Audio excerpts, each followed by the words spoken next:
Candy? Welcome everybody at this new edition of Schools Out. It is the 17th edition already, and tonight we are happy to introduce to you Zvi Efrat from calling in from Tel Aviv, Israel.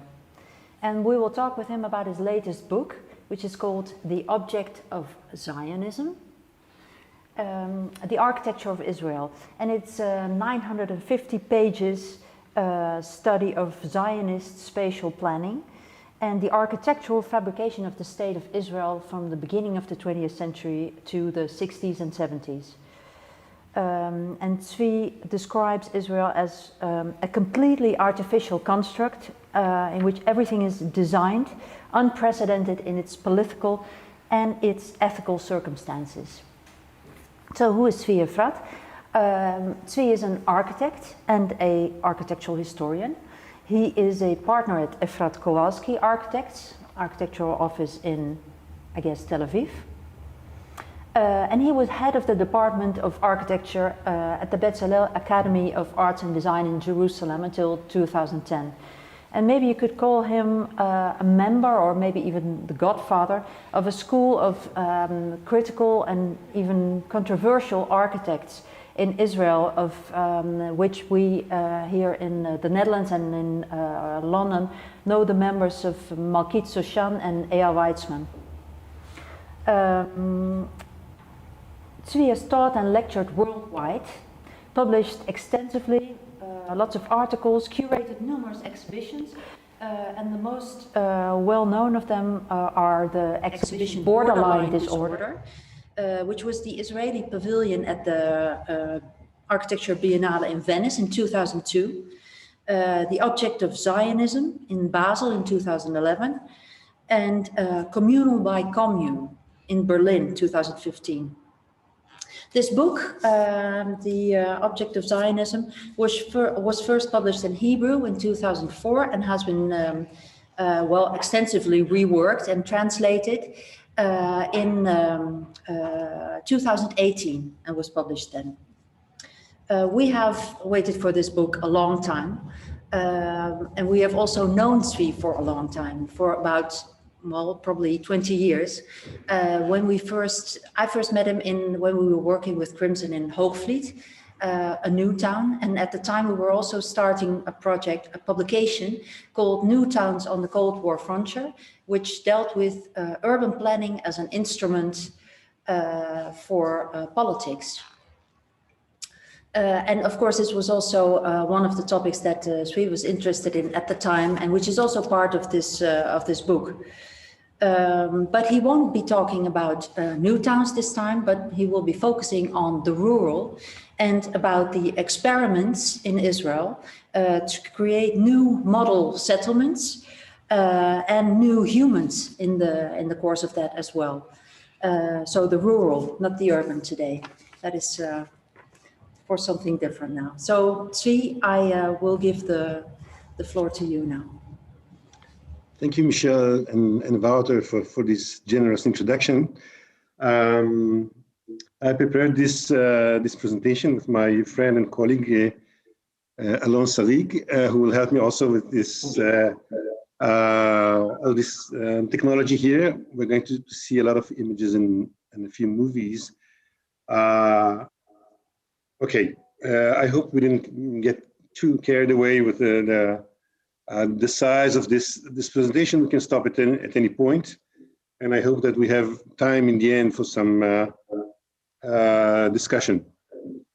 So the topic today, my topic today, is the making of the Zionist rule. I will be talking about the old rule, that is the rule of the formative rule, the rule of the early 20th century, not the current rule, which is completely different story. And I would like to say in advance that the Jewish sort of back to the land movement, which is what Zionism is also to a certain extent a back to the future move. It's a case of exacerbated modernism as I will try to show today. Of course, it's first of all a political and a territorial move, but in a more profound way, it is an ideological construct. And as I will try to show today, it's also an intellectual experiment. And as such, architecture plays a central role, architecture and engineering, and of course, planning, regional planning, and so on, plays a central role in this kind of intellectual experiment of the Zionist rule. I should say that just to give you a sense of scale, that we're talking about the transformation of the entire terrain, of the entire sort of landscape, including the construction of hundreds, way above 500 new rural settlements. And of course, the transformation of the sort of the texture of the entire flora and fauna of the land. But above all, of course, it entails the sort of the rhetorical construction of the wasteland, or the description of the land as desolate, empty, basically a land without people, awaiting people without a land to modernize it, to transform it, to make it bloom again, as we say here, or to sort of conquer the wilderness. The best way to describe it, or to understand it, is of course through the propaganda efforts to present this this enterprise. So we begin with a 4-minute filmic sequence. Let's take a look at it.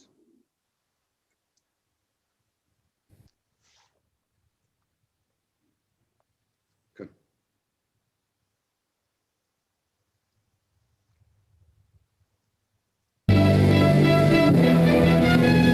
Yes, amidst the rocky hillsides and the windswept desert, the new state hopes to pluck out food to feed the ever-growing population.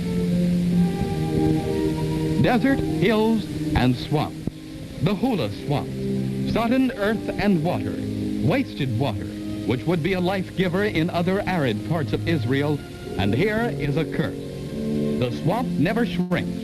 Year in, year out, it is fed by the overflowing waters of the Jordan River, which meanders its way through these quagmires. Swamp seepage is so persistent, crops are doomed to decay.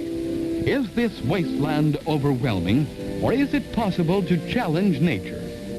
There is a scheme to make the swampy bog disappear, a plan which will make over this wasteland into one of Israel's richest farmlands.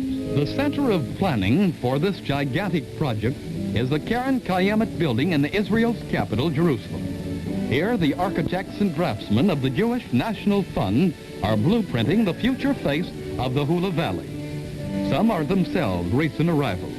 The planners are mapping out new settlements for the thousands to whom Israel has opened her arms. With careful organizing, plotting cautiously every extension into the wasteland, the huge design is executed step by step. How many farms? How many settlements? How many ditches? How many cows? How many trees? It is their job to plan down to the smallest detail.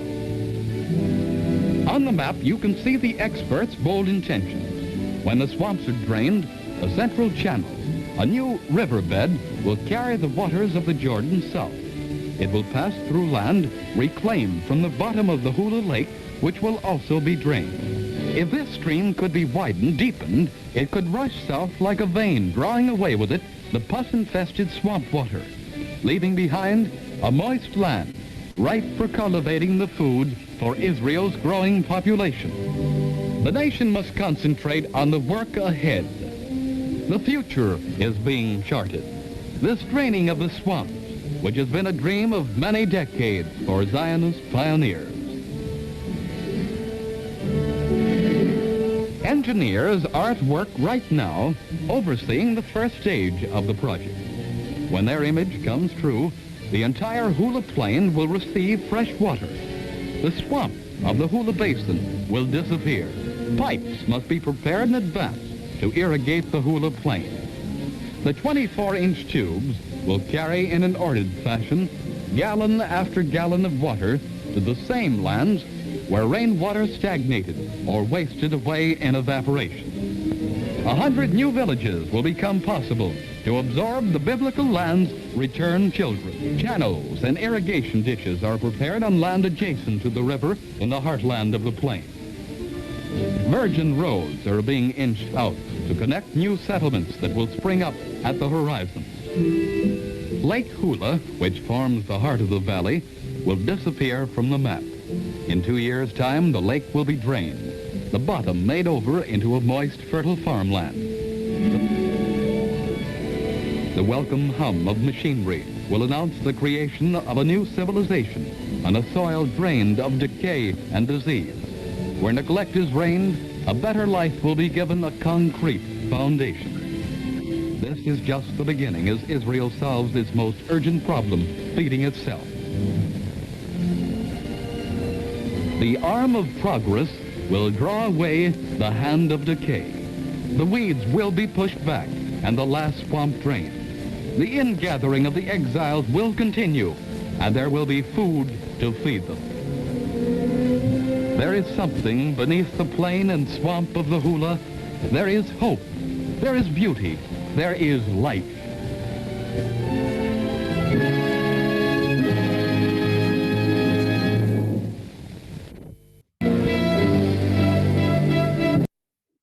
Okay, so the radicality, of course, of this environmental planning and engineering process today is understood in retrospect, of course, as partially an ecological disaster. And this is precisely what an amazing exhibition that will open very soon in 2 weeks in the coming Venice Architecture Biennale at the Israeli Pavilion. There's an amazing group of Israeli scholars and architects and designers who are doing precisely dealing with this topic, but they're dealing with it through animals. So you can see, first of all, wait, can you leave just the first one? This opening image, before I come to the Israeli Pavilion, this opening, just to explain this opening image, that you look at, this is a chicken coop, architecture for chicken, designed by another Bauhaus graduate, Stechkin, who did a lot of buildings in the rural. Some of the buildings were not for humans, but for animals. And this is the exhibition that is opening in 2 weeks. So the homage to the Biennale. I don't know if any of you are planning to visit it, but please go and see this amazing exhibition that deals specifically with the ecological consequences of this Zionist project, Animal Stories in Imagined Landscapes. Basically, what they're trying to say is this kind of construction of plenitude, of this notion of land and Milikofani, of course, entails also an ecological disaster. They show, for example, that all this architecture of animals, a lot of architects and engineers are involved in designing cow You see all kinds of cows buildings. In this case, you see at the bottom the cow shed, and on top the residential quarters of the settlers themselves. You see here again other architecture drawings of cow sheds, and you see a lot of scientific studies what they call the zoometry. It's like the Neufert for animals. So you see this kind of studies going on in the rural in an attempt to optimize the productivity of animals.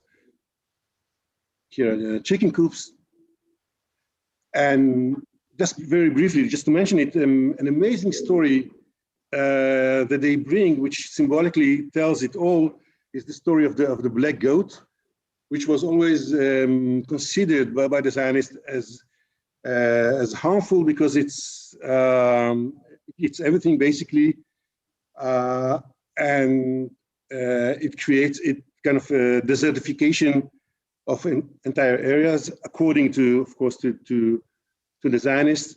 So basically, the attempt is to get rid of this goat, which is a huge problem because apparently the black goat prevents fires because it eats all the dry grass and shrubs and so on. So we have a lot of fires since we don't have the goats, but we do have the white goat instead. So basically the story is replacing the story of the place, of course, is replacing the black goat with the white goat, which is quite a cute goat in itself. Okay, so, but in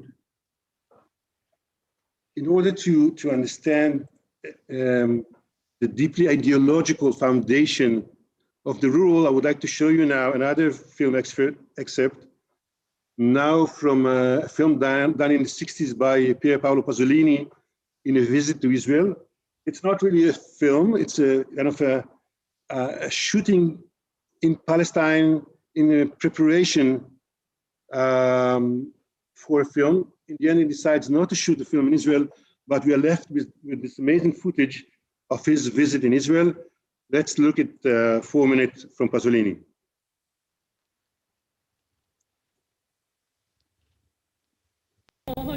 Attraverso zone, diciamo così, colonizzate dagli israeliani, i kibbutz, con i loro silos, il loro aspetto da ente riforma, assolutamente moderno. Tutto questo, questi alberi sono tutti rimboschimenti. In questo kibbutz mi sono soffermato un po' a chiacchierare con gli abitanti dello stesso sui loro problemi.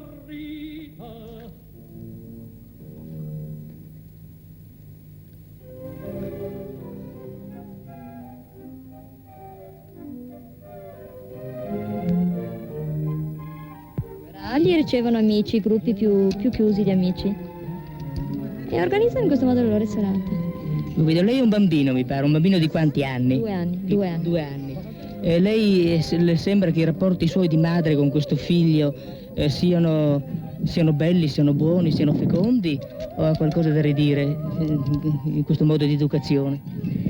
Questa è una domanda, credo, un punto base. Credo che ogni madre abbia qualcosa da ridire su questo punto, su questo metodo di educazione. Personalmente penso che questo metodo di educazione sia il metodo forse più completo e più giusto per educare un bambino che esiste in questo momento nel mondo. Istintivamente ho molto da ridire per il fatto che ogni madre istintivamente vuole educare il suo bambino, farlo crescere, vederlo mangiare, curare il suo bambino, e in questo modo non abbiamo la possibilità. Ma in un modo più intellettuale, posso dire, pensando, sono convintissima che sia un metodo educativo molto ma molto più giusto di tutti gli altri. Ho capito, anche lei è stata figlia, anzi madre da molto poco tempo. Che vicino c'è sua madre. Vorrei chiedere a sua madre, che assiste all'educazione del nipotino qui, che differenza trova fra il modo che ha educato lei, la figlia grande, e il modo con cui la figlia grande educa il nipotino? Trovo che è un sistema molto ma molto più completo, in cui non si sottrae niente dell'amore di una madre per il figlio, perché la madre, quando si trova col proprio figlio, non ha altro preoccupazione che lui. e mette in disparte le sue preoccupazioni familiari, i suoi pensieri, le sue preoccupazioni giornaliere per pensare soltanto al figlio, e di questo il figlio della madre, dell'amore materno e paterno, il figlio assorbe proprio veramente tutta la parte migliore. La cosa più impressionante venendo in Israele, come è inutile che ve lo dica, sono i kibbutz. Lei mi potrebbe dire in poche parole che cos'è un kibbutz? Dire che cos'è un kibbutz in poche parole è veramente molto difficile. Beh, tenti. Credo che sia un gruppo di gente delle stesse idee politiche e con lo stesso ideale dal punto di vista sociale, che vivono insieme, hanno lo stesso fine nella vita e ognuno di noi più o meno credo che interpreti in un modo un po' diverso che cosa sia questo fine. Va bene, questo diciamo spiritualmente, ma organizzativamente. Com'è organizzato un kibbutz? Me lo può spiegare lei, signor Luzzatti? Da un punto di vista collettivistico, cioè anche il lavoro e anche tutte le altre cose vengono fatte dal punto di vista collettivistico e democratico. C'è un'organizzazione del lavoro, c'è un'organizzazione sociale democratica di tutte le commissioni, c'è la commissione del lavoro, c'è la segreteria, c'è la commissione sociale. Okay, it goes on, but the idea is clear that it's a, let's put it this way, it's a highly theoretical community based on certain theories of the time, or I should say the 19th century, from Marxist to anarchist. There's a lot of kind of Kropotkin and other anarchist theories behind all these settlements, but the idea is that there's always kind of a social theory behind each of the settlements. They are not all the same. There's a whole range of them, of different variants, like the virus. There are different variants of kind of communal theories or theories of collaboration, and on one hand, and on the other hand, since one of the theories, of course, is self-labor, it immediately becomes also a community of builders. So the entire community is a community of not only workers, meaning farmers or agricultural workers, but also builders. So I call it kind of a do-it-yourself community, or a community of amateur architects and builders, and the entire settlement is being built by its own community. So we see here several images. Of course, we see that there is no that men and women participate in this process. Also, older people and children. So children are totally part of this physical building process. Just some images. I don't know, you can do it fast just for fun, just to see. Sometimes we can see, wait, go on back, strange buildings like that. But this is what happens when you have amateur architects. But a lot of time we have really fine structures. Soon enough, they become expert builders. And oh, sorry, I'm going back. So these are the comrades, the members of the commune themselves, building their own structure. This is what happens, of course, when a farmer is also a builder. A lot of bricoleur kind of culture, improvisation, but everybody's participating. Now, the next point that I would like to make is that not only it's a community of kind of intellectual builders, but it's also or one of the ways to realize that, to see it, is this kind of images. When we look at archives of these settlements, and each of the settlement has an archive which already says a lot, we see that they constantly document themselves. There's always a photographer, there's always a man with a movie camera, there's always a staging, there's always a posing. So it's agriculture, but it's also kind of kind of fashion photography, a lot of fine photography, because photography and art in general is a main issue in these communities. I should say that if I should reduce it to one maxim, one slogan, they would define it as neither a village nor a city. So it's kind of a double negative. They're against the malaise of the big cities, of course the social ones, and the economic ones, the injustice, but they're also against this image of the village as a backwardly environment.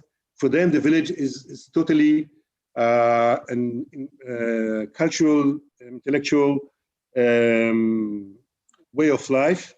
In a sense, this is the avant-garde. So it should be clear that we're not talking about some small esoteric settlements, but about, again, hundreds of rural settlements which were considered in Israel for several decades as really the political avant-garde, the political leadership, the cultural avant-garde, as well as the military leadership. So it's a main issue. Basically, it's the epitome of the Zionist movement. Here we see in his photography kind of how they fetishize the land itself,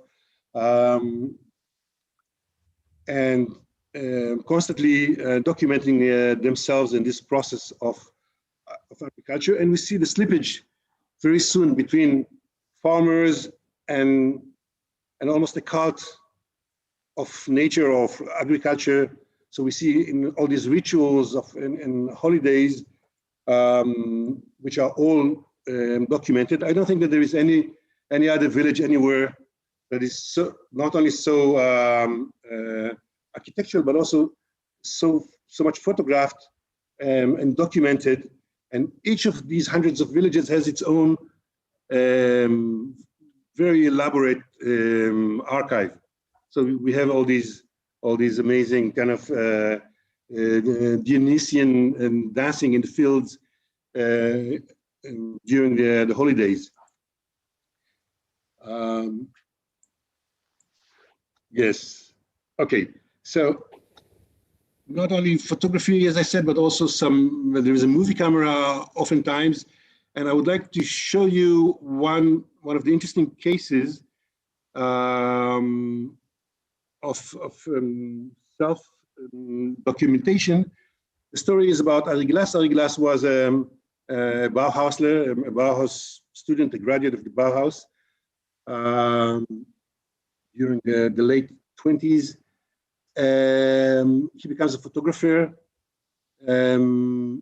Even before, he was already an aerial photographer with the German Luftwaffe. After he graduates, he goes to Berlin. He teaches at the UDK in Berlin.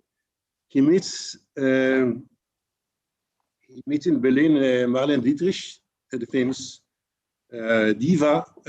They become lovers. He has life looks good to him at that moment in the early 30s. But in 33, with the rise of the Nazi movement, he has to escape Germany. Marlene Dietrich moves to Hollywood. He moves to the Zionist rule, to one of these communes. And he wants to document, to make a film about the building of this commune. It's called Yagul. Unfortunately for him, he arrives there only in the mid-30s, after 33. And this commune was established almost 15 years ago, or even more. So he has to recreate, to do a reenactment of the origins of this place. So it looks very authentic, what I'm going to show you now. And from a certain point, it is indeed authentic. This is not the part that I'm going to show you. By the way, it's something that I found in the archive of this settlement. It's a very rare footage. It was not complete. It was a bit damaged So, but we can see still parts of this reenactment of the really the first moments of the building, the establishment of this community by this German Jewish filmmaker Ari Glass. Wouter will be interested in the fact that his son was the inventor of the Uzi machine gun. Okay. Ik hou zo van machines. Ja. Dat is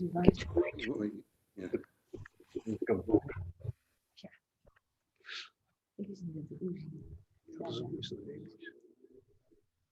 Belgen en Israël. So again, the barren land, there is nothing there, and they have to prepare the site. And the Palestinian is watching them. You see, it's all staging.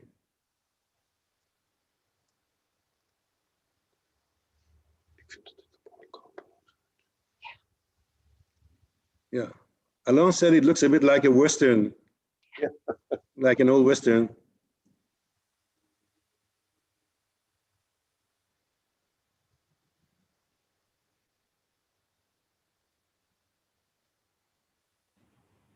And again, the same point, they're not just farmers, but something else. The working the land becomes, again, a ritual, a dance.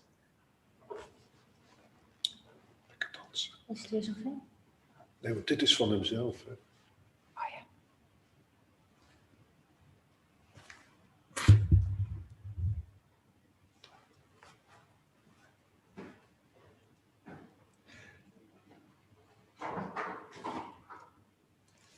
Die tenten zijn waarschijnlijk opnieuw opgezet.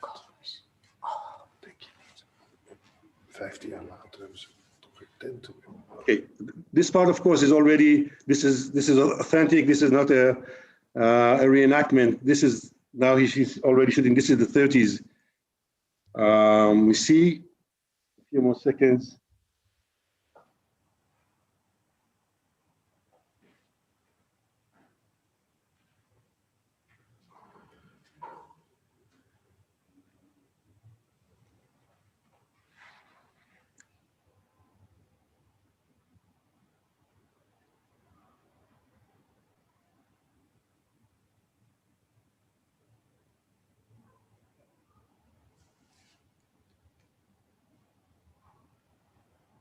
Die ervaringen van Israël, zouden die nog niet enorme invloed hebben gehad ook op Che Guevara en Fidel Castro? Op hun idee of hoe zij hun land moesten. Okay, so. Nee, dat is ja.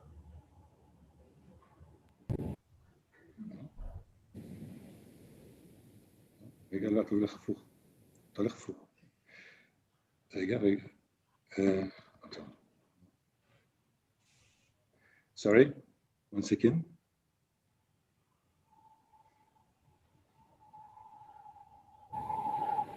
Okay, so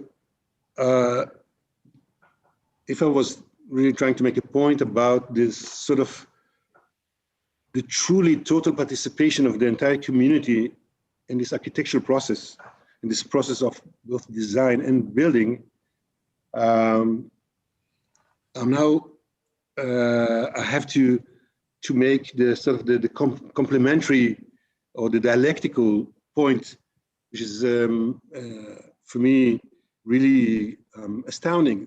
The point is that there is always an architect, and these places could not have been figured out without an architect. First of all, for the entire master plan, but then also for every detail in the design of the structures, but also of the landscape itself. And this is unusual. I mean, when we think about the rural, about villages, about rural settlements, we think about sort of traditional or indigenous kind of building.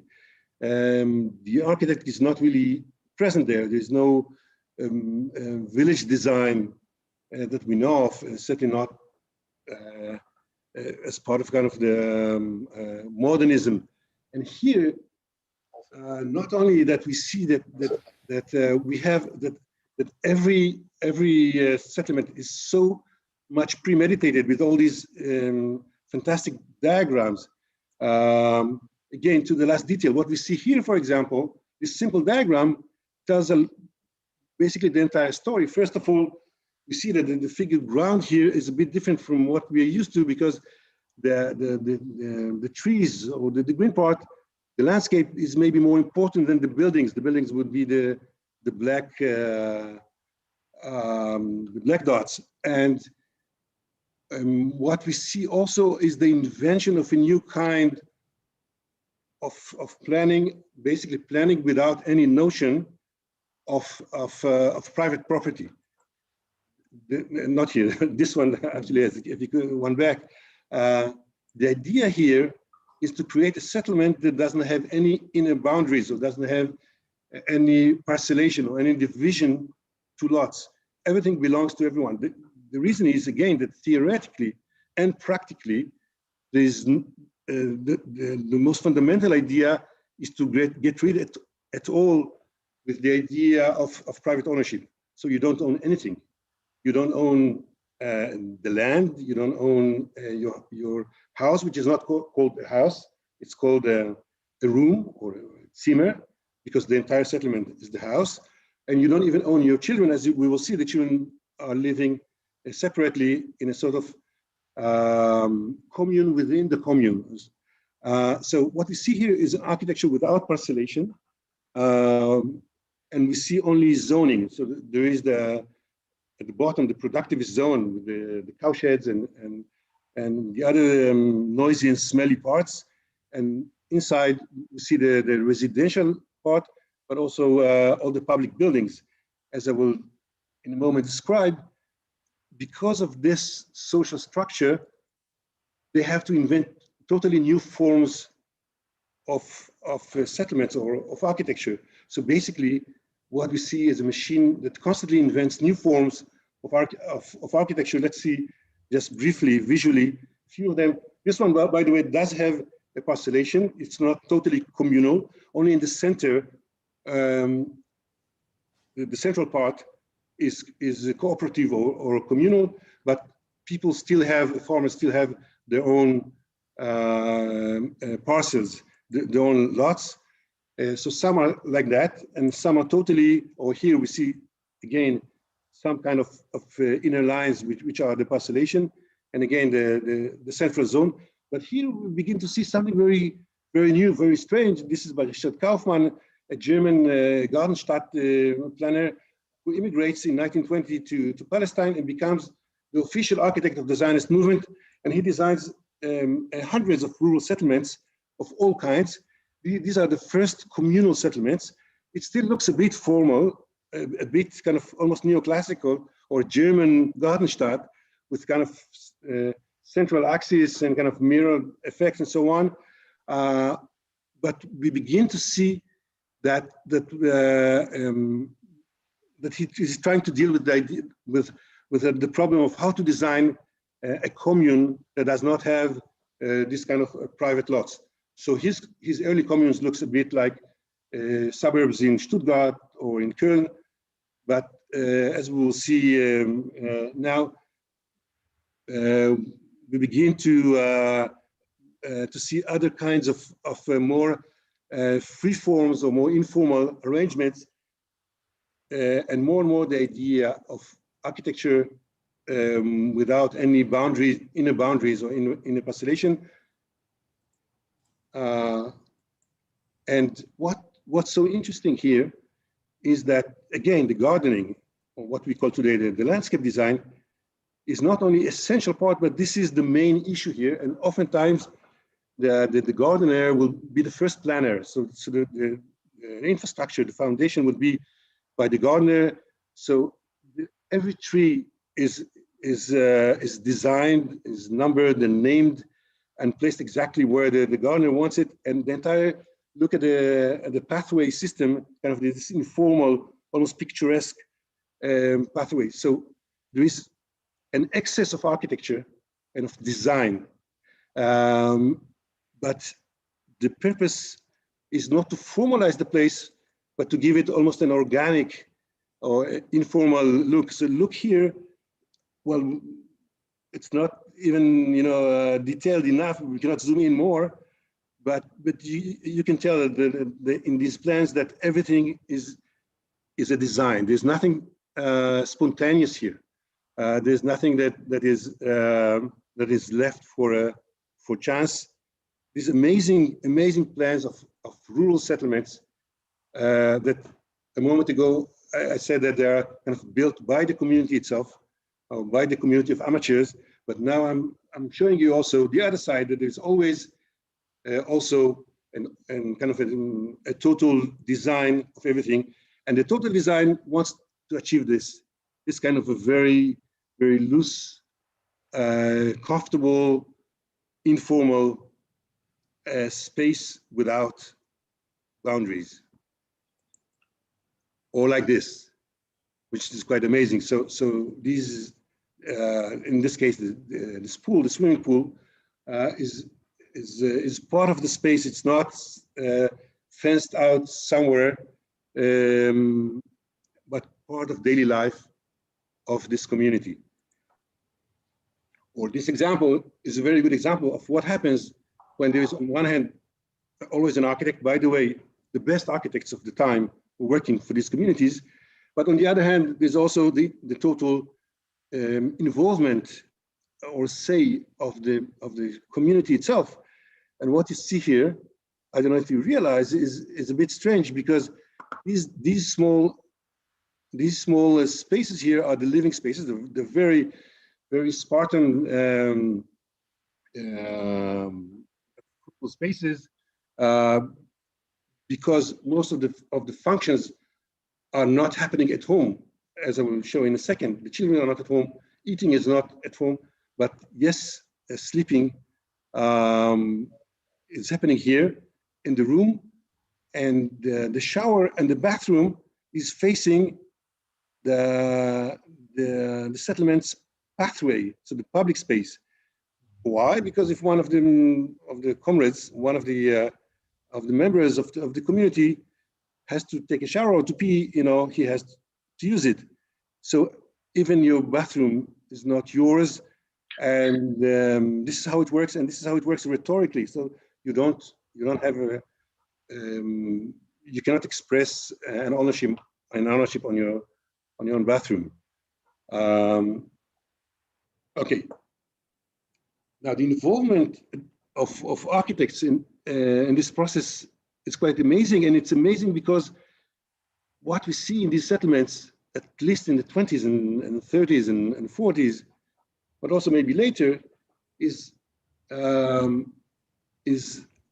such an architecture, such a degree of architectural consciousness, or let's put it in simple words, we will not see at all kind of traditional architecture, certainly not in the public buildings.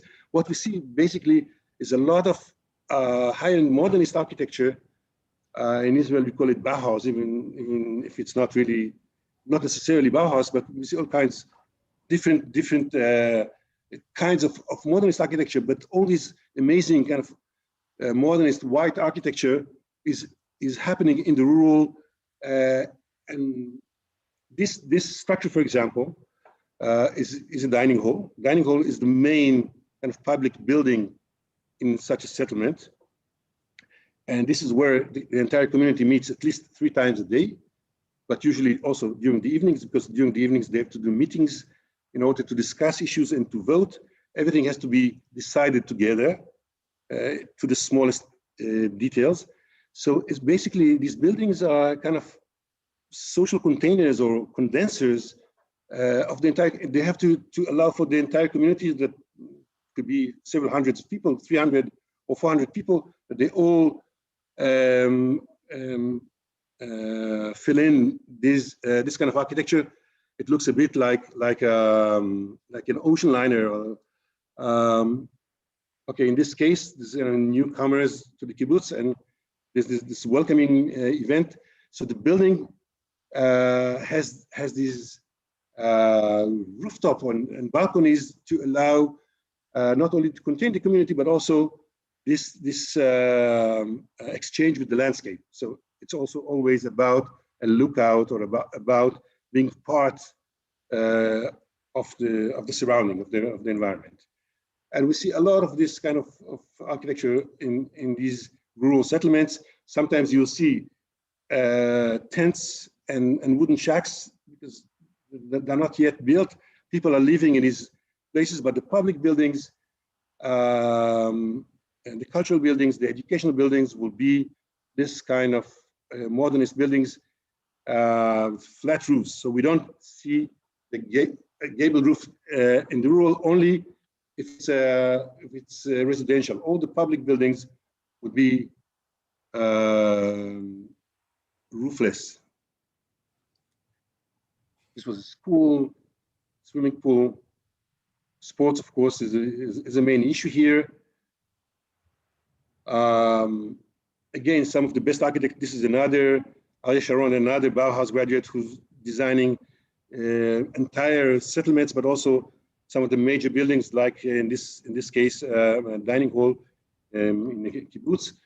The horizontality or the horizontal windows, again, they're part of the same thing, to be open as much as possible, to open the panoramic view to the landscape when you are dining. It's important, and of course, this necessitates a lot of ingenuity, because you have huge spans and you need to invent all kinds of interesting solutions for that. This is the entire community. In holidays, you see that art or murals are always part of this of the life in a kibbutz. You see here, for example, just to make the point that nothing is really spontaneous or arbitrary, you see diagrams of different ways to organize the dining hall. We see a lot of this kind of drawings in kibbutzim, and we see also ingenuity again for you, Wouter. I'm sure that you would appreciate this kind of ingenuity. You know, they have to clean these huge floors, these huge buildings in the dining hall in this case. So they invent these this apparatus, or this one, to easily move the tables with the chairs in order to clean the floor. Again, children is an issue in itself. Just to briefly mention that this would be a children's community within the overall commune. So there is, again, the architecture of this community with a lot of care and a lot of kind of radical pedagogical theories for children of all ages. Children basically are living together. I went through this. I'm not sure I have such great memories from this, but I was there as a young boy. But it looks all, you know, happy and healthy. Maybe it is. One of the major kind of pedagogical theories in these settlements was the junkyard. It's kind of a very famous issue there. Basically, these are very ecological. So the ecological awareness of these places is way ahead of its time. And basically, they don't throw things, but they circulate or recycle things. This is also a good way to teach the children about all the agricultural machinery and other issues. But this would be basically the playgrounds in these settlements. Some of them still exist today, by the way. And of course, this kind of being part of nature, the naked body, common showers, by the way, boys and girls until the age of 18. In some of these communities, this is part of it. Okay. The other issue that I mentioned before, just to make the point of these new villages, or this kind of new intellectual rural, is the huge emphasis on cultural life. we see in these communities, always in each of them we will have a theater. Here we see this is a theater that, well, the fly tower that we see here with, I don't know if you know who this woman is, but this is Golda Meir. It's a major figure in our history, kind of controversial, but major figure. Here we see in a quarry a concert by Yasha Heifetz, the violinist, the famous violinist. So we see the entire community is participating in these events. And again, sometimes these events are in nature. This is in another settlement, which is a settlement of survivors of the Holocaust. Only survivors of the Holocaust who build their own commune. And each year they have a memorial and a lot of ceremonies. So these rural communities also become very ceremonial, as we can see here. And the architecture basically allows for that, both in the open spaces and within the huge structures. We see this kind of sports or other events. Don't mistake these anarchistic or Marxist settlements or communities for not being patriotic. This is one of the contradictions necessary to understand if you want to know anything about Israel. It's always the left or the radical left that is considered the most patriotic, and it has to do also with this notion of the landscape or the land or nature. So things take place as much as possible in nature, but also indoors. So there is this reading rooms or kind of intellect. This is kind of pre-TV. So we have these reading spaces or quiet spaces for the farmers, after hours, after they finish their daily work. All kinds of theaters or cinema houses with open elevations, beautiful again, that you can ventilate or you can see the view, or this kind of beautiful, amazing structures. This is a theater, by the way, designed by a woman architect in one of these settlements. Is still a lot of these buildings, like this one, for example, are now in ruins because they don't know what to do with them. Because for the last few decades, a lot of these communities were either shrinking or getting very old. The people are getting very old, and the younger generations were not staying. Nowadays, there is a movement back to the rural. Maybe I'll say a word about it in the end. But what we see here is also a lot of museums or commemoration buildings. In this case, a brutalist. A very famous museum in one of these settlements. There are dozens, if not hundreds, of museums in these rural settlements. So we have theaters, we have concert halls, we have dance halls, and we have a lot of museums of all sorts, including art museums like this one in En Khorod. And it's beautiful, museum. You can see the kind of the soft light entering, natural light, designed by the architect Bikels. This museum is still functioning. It's still one of the leading museums in Israel. It's a very interesting one, but each space has a different solution, different section, as we say, to the ceiling to allow for diffused light, and of course. Artists, writers, and so on are always part of the life of these settlements. Being an artist is considered a labor. So if you are really an artist, if you have to be an artist, so this is your work at the kibbutz. And I think that we'll end these slides with this funny image. I don't know, Alon and myself thought it's funny because it really looks like this image of the Jewish farmer, a bit sort of kind of nerdy. Okay, so I don't know how we're doing with time. Time is scarce by now. Time is fine. Okay, so I would like to make a stop here, and maybe we can have some discussion.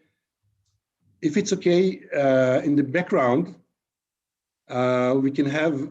I want to show a film that I did a few years ago for an exhibition at the HKV. It's the same settlements that Ari Glass shot, so I wanted to go back to the same place and to look at it today. Yeah, no, it's Why don't we just watch that film, Zvi, and then we'll talk afterwards? Okay, so we will just watch 3-4 minutes of this film, and then we talk. The film, and then we talk afterwards, yeah. Okay, the idea is, in the film is really to show the space of this place as it looks today. Let's look at it.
Is a woman architect, also very good.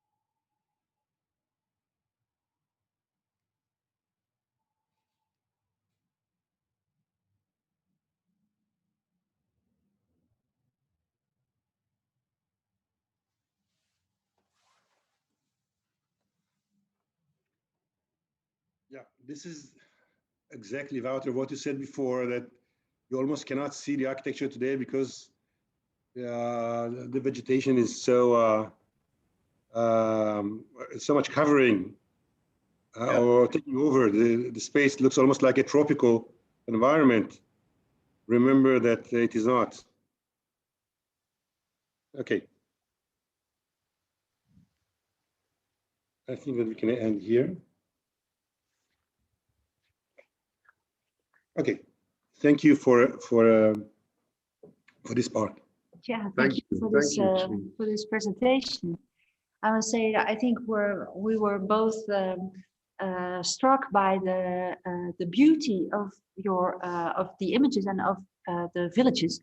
It seems like this invention of the rural settlements in Israel captures like the best of both worlds, the way that the Garden City movement intended to do, like the best of the city with culture and amenities and a sort of intellectual lifestyle, and at the same time being involved in completely immersed in the rural.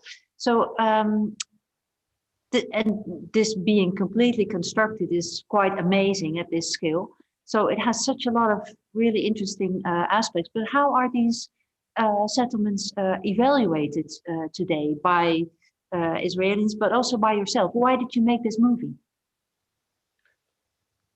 Well, why did I do this movie? It's a long story. It was for a certain exhibition at HKW in Berlin that dealt with the communal spaces. So I just proposed to do this because we found the Ari Glass film. So we wanted to make an issue out of it and to sort of to present it. And then we wanted to present. It was a whole exhibition about this particular settlement or commune, and I wanted to show the space as it is today. It's just kind of mostly a steady kind of traveling shot through a car going through this space. Of course, initially it's not a space for any kind of motorized movement. It's only pedestrian, supposed to be. Nowadays, you can see cars there. Obviously, there were no cars, certainly not private cars in these communities. But so I just wanted to describe this space, and I thought that the best way is to show it through kind of a smooth traveling shot, because the whole idea of these spaces is continuity. So basically, supposedly there are no barriers or no subdivisions, both visually, optically. Everything should be transparent and open, and ideologically, everything has to be shared. And it's very strong once you realize that you actually can do architecture without kind of demarcating your boundary, your territory, without putting up fences and so on. Nowadays, as you can see in my film, people somehow plant their things to somehow mark, nevertheless, their territory. This is one of the issues today, because a lot of these hundreds of communes are being privatized today, or to a certain degree, they're going through a process of privatization. This process entails, of course, the division of the land. They don't want to be collective anymore. They don't want to share everything. They want to have their own house and their own little garden, so on. But how do you divide a space that is fundamentally indivisible, that it was designed as something that should not ever be divided, should be totally open and continuous. So it's a big architectural issue, how to do it and why to do it. Of course, I'm amongst those who object these silly attempts to take the rulers and to start to chop and subdivide these spaces, because you really miss the whole point. I mean, the whole quality of the space, which is really unique. It's something that is unprecedented. We don't know of this kind of architecture as a sort of as a prototype, again, not as a esoteric experimental somewhere in community, you know, but as a kind of prototype for hundreds of communities without inner divisions of space. We don't know we don't know at all any kind of anything that is like it. So what I'm trying to do here is really to convince people somehow to keep it, but of course it's a lost fight. People want their own place. So, and a lot of these communities are not communal or cooperative anymore, but some are still, or mostly collectivist. Interestingly enough, the more successful ones economically are the ones to remain communal or collaborative. The poorer ones, the ones who did not do so well in agriculture or in industry and so on, are very quick to turn their property into real estate and to chop it and to sell parts to other people. Because today we see, and this is really the last few years, we see a movement back to these places. People again appreciate it because of the quality of education and the quality of cultural life, and of course, living in these beautiful gardens. It's kind of paradise. So a lot of people are moving back from the new towns or from the cities to these rural communes. So what they do is they build new neighborhoods, which are already very suburban. So they look like almost like an American suburb. There's nothing to do with the initial architecture, the interesting initial communal architecture of these places. So we see both. I hope that a few will remain enough so we can still trace it back to its origin and appreciate it. And again, the problem of rural places creating huge structures, huge buildings to accommodate the entire community, like the dining halls or like the theaters and the museums, is today a problem because a lot of these small communities cannot sustain these places. They don't eat together anymore. So what can they do with these huge dining halls or with these museums and theaters? So a lot of these buildings are now in ruins. It's really heartbreaking to see it because there's so much architectural intent there, so much optimism in the very architecture that it's a bit painful to see the decay of these places. Hey, can I ask you something about this optimism that you mentioned? The interesting thing about these communes is, of course, that they give real examples, real life examples of things that are still being theorized about, also in the radical left or progressive circles right now, like the commons and urban farming and all these kinds of things.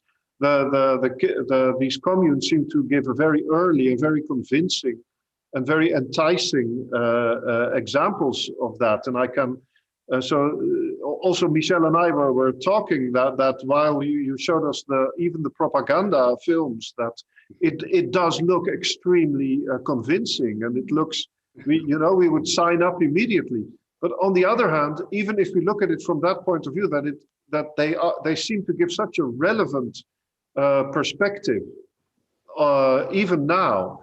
On the other hand, there's the beginning of your story, which is that you cannot you cannot disassociate them from a history of expulsion, occupation, erasure, etc. So how do we deal with this amazing architectural and social experiment because there's also a dark side that we cannot cut it off, right? How do we deal with that? We talk about it. We look at it. We talk about it. By the way, there's also some internal discourse or internal debate within these communities about this dark side, and there are more dark sides than that you think. So there's basically several issues. One, of course, is the issue of the land itself, of kind of the territorial appropriation of farmland, even if it's, as they described it at the beginning, it was all kind of wasteland or swamps that had to be dried and so on. So there is this whole discourse that the whole Zionist project, and of course the whole rural project, is only about kind of fixing the problem of the place that and trying to describe it as deserted, which is of course not the case. I said hundreds of Jewish settlements that were built. Perhaps I didn't mention that more or less the same number of several hundreds, some say 400, some 500, depends how do you count exactly, a rural indigenous native Palestinian settlement were totally destroyed at different stages. Early on, lands were purchased by the Zionist movements.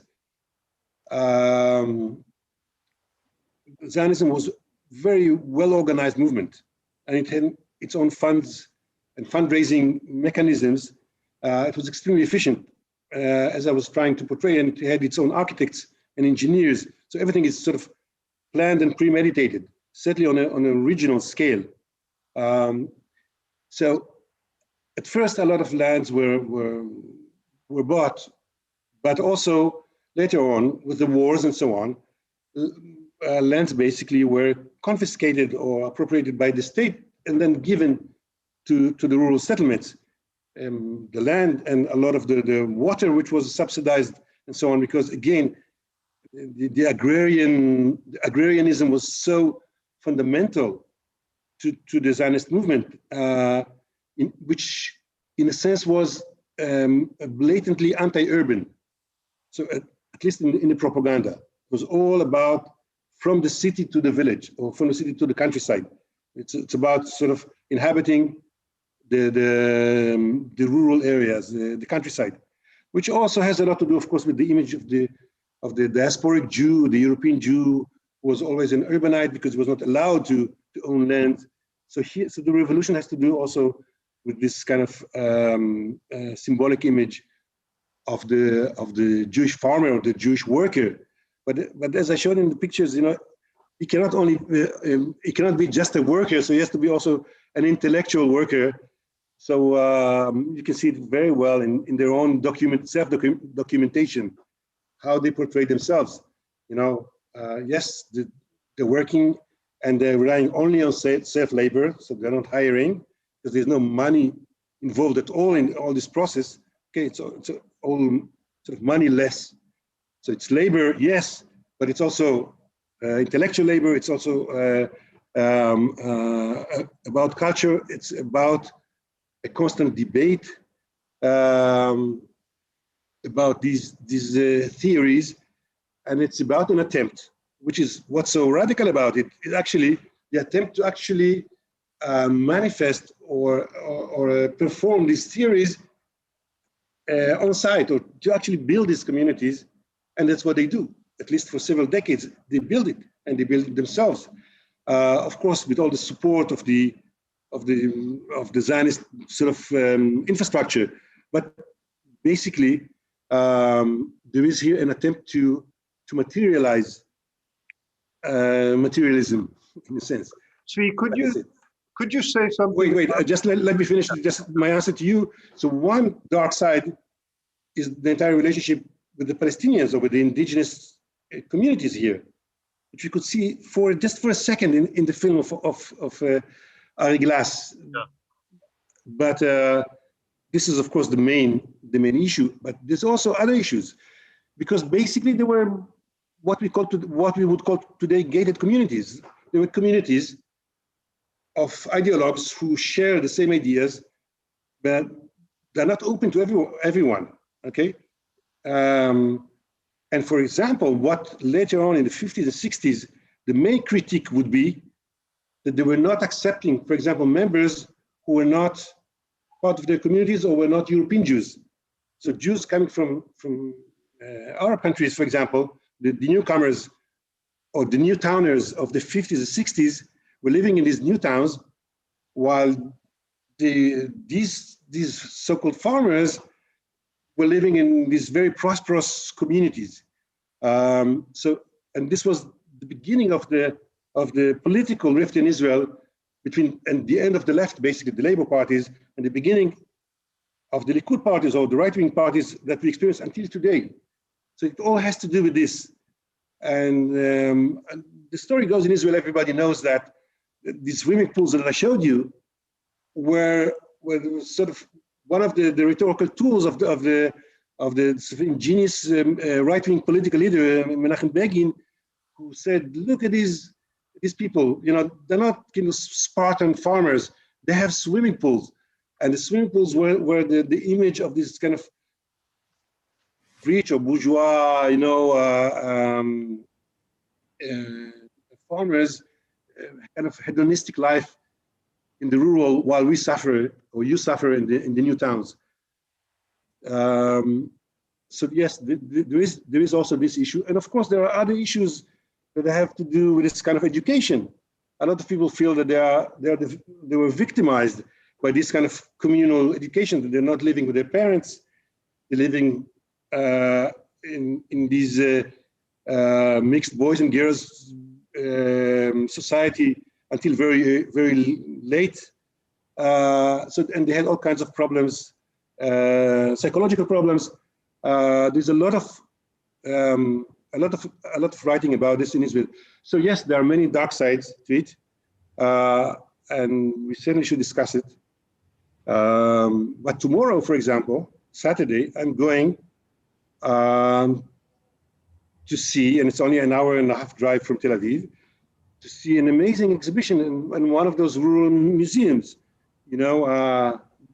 So some of these institutions still work and work very well. And with Alon here, we do in our office as architects, we redesign, remember this kind of the stage with Golda Meir. So this is a project that now we redo in the office as a kind of, we turn it into, we're trying to kind of reconstruct the original stage there. And there's another museum there, a regional museum that we're working on. So it's still part of kind of today's routine in Israel. You have a very nuanced view on the history of the different generations of settlements in Israel, but also a very critical view of the most recent generation of settlements. And I was wondering, you teach at Bezalel University in Jerusalem. Of course, we also have a school here, but I guess we are trying to contribute to thinking and debate in Rotterdam, which is, I would expect, a miracle of openness as compared to the Israeli circumstances. How do you, apart from debate, and we talk about it, as you say, how do you position yourself with your critical thinking in Israel? Maybe to well, I have my positions. I have no problem. There's no problem in Israel to express such positions and to publish and to lecture and to teach at school as well. We always talk about these issues. It's in the architecture school. It doesn't make any sense in Israel not to talk about these issues. I mean, it's an ongoing issue, and of course, I'm almost violently against the new rule in Israel I'm talking about the new settlements in the West Bank, within the Palestinian territory.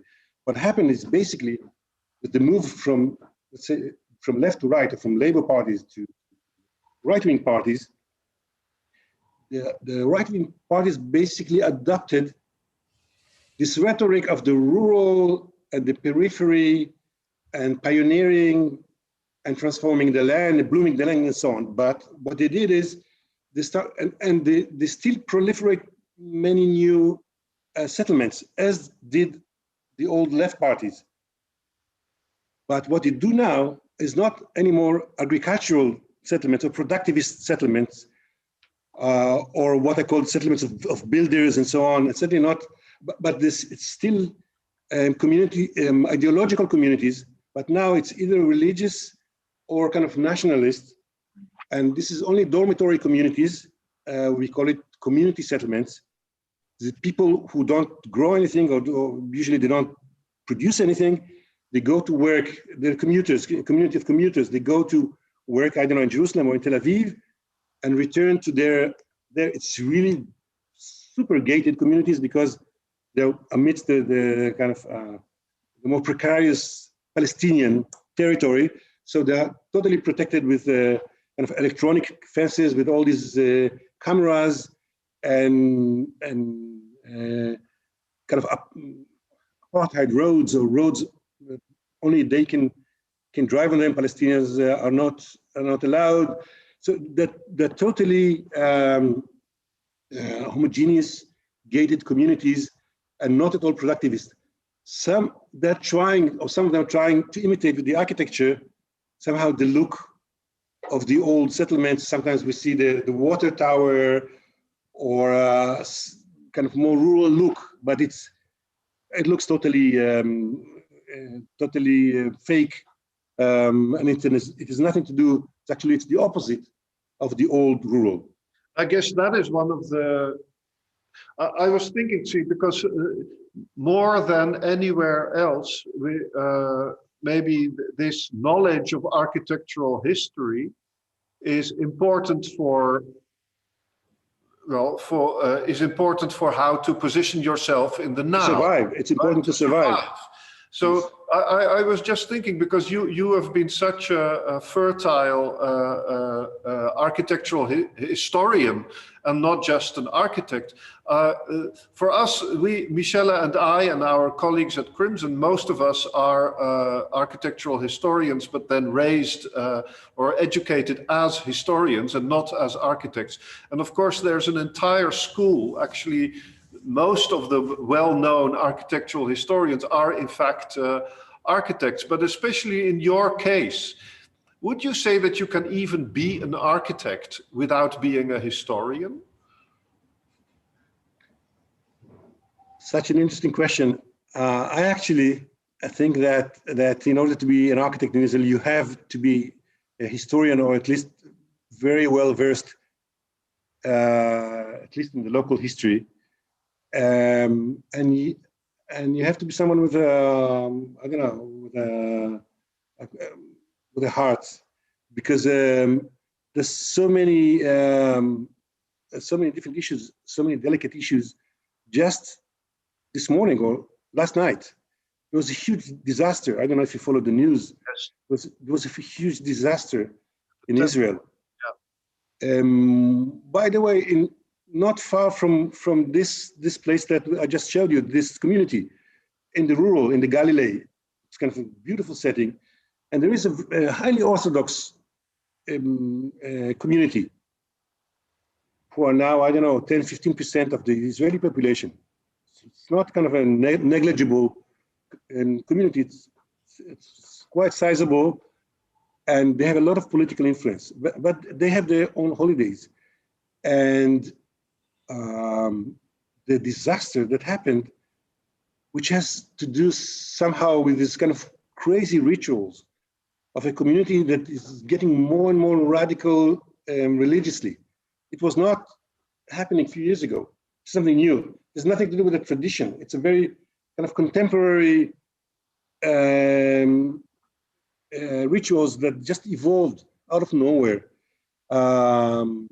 They come to a grave of one of those important religious leaders, and then they dance and pray and so on, but in these horrible conditions, because there's no architectural or any kind of supervision, because they live in their bubble, and there are different communities in Israel living in their own bubble. It's true about a lot of the Israeli-Palestinian community. I mean, the Palestinians who are Israeli citizens who are living in their own very different conditions from other communities. And again, the new towners, the big cities, the old rural and the new rural. So the space is so small and so fragmented, and so incomprehensible, at least for somebody who looks from the outside, sometimes also for us, so confusing that yes, for students of architecture and for architects, some kind of understanding, of knowledge of the history of this place and of these kind of but also the ongoing realities is important. What? History is happening. That is the most intense thing that I found when visiting Israel, is that history is happening all the time.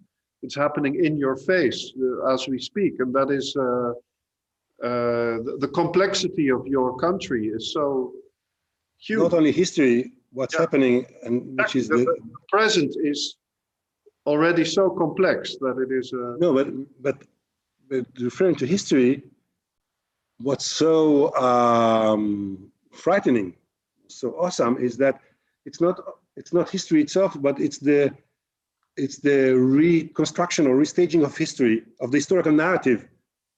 The war is about the narrative, basically. So archaeology, which is the biggest thing in Israel, unlike maybe anywhere else, is a constant war between different schools. Each tries to interpret or to archaeological findings to its own interests. So there is always a war on the narrative, on who belonged here first, or who was here for longer, or where exactly. So it's an ongoing story, because it's a story that is constantly in the making or in the faking. And as we go along nowadays, as you know very well from America, but it's the same in Israel, it's becoming a totally imaginary, unbelievable stories. Of course, the Bible is recruited in favor of some groups who are totally biblical or messianic, and they really believe in it. Some of them want to reconstruct the Holy Temple.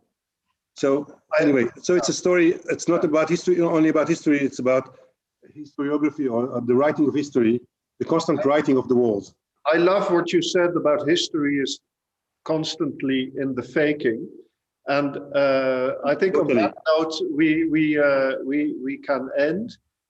Thank you for your huge contribution, Zvi, to architectural history in the form of your amazing book. We haven't talked.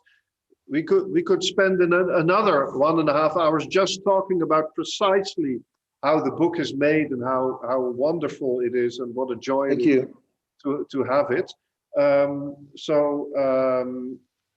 We also understand that right now you will start focusing on other media, maybe, as you showed us some of your recent work in the form films, of, and so we hope to hear much more about you and from you in the near future.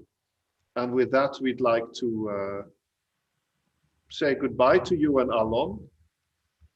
Thanks, guys, and thank goodbye. you. And join us again in 4 weeks' time at the last Friday of May for the next Schools Out. For the next Schools Out. Thank you all. So that means that you're not coming to Venice, to the Biennale. No, we have other things to do here, but we will be there in the fall. I hope we will, or in the summer, when we can travel again. We'll come to Venice. Okay. Goodbye, Michelle. Goodbye, Wouter. Goodbye, Thanks Alon. again. Goodbye, Zvi. Bye-bye. Goodbye. Bye.